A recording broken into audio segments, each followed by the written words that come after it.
नागपुरातील पत्रकार परिषदेतून उद्धव ठाकरेंनी फडणवीसांना टोला लगावलाय। मुख्यमंत्र्यांनी नवीन खातं तयार करावं, त्याला पांघरुण खातं असं नाव द्यावं आणि त्याचा कारभार स्वतःच सांभाळावा, म्हणजे आरोप असलेल्या सत्ताधारी मंत्री आणि आमदारांवर पांघरुण घालणं सोपं जाईल, असा टोला उद्धव ठाकरेंनी लगावला।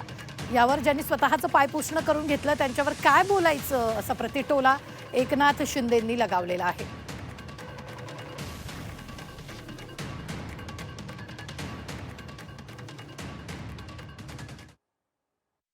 मला नाही वाटत अशी निवडणूक यापूर्वी महाराष्ट्र राज्याने अनुभवली होती।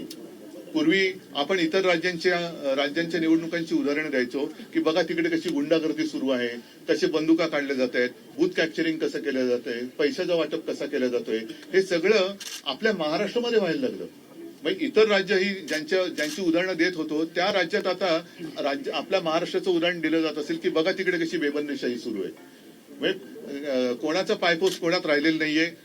मित्र म्हणताना एकमेकावरती धाडी टाकतायत, एकमेकाचे पैसे उघडकीस आणतायत, रोज कोणत्या ना कोणत्या तरी मंत्र्याचे भ्रष्टाचार अगदी पुरावे निशी बाहेर येत आहेत, त्यांच्या फिल्म बाहेर येत आहेत, पैशाच्या थप्प्या बाहेर येत आहेत, तरी सुद्धा मुख्यमंत्री ढिंब आहेत।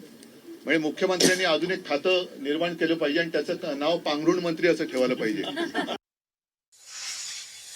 मुख्यमंत्री पदासाठी ज्यांनी स्वतःच, मी असं म्हणेन, ते पांघरून म्हणाले तर मी म्हणतो की पाय पुसणं करून घेतलं, त्यांनी काय मुख्यमंत्र्यांवर टीका करायचा अधिकार आहे देवेंद्रजींवर।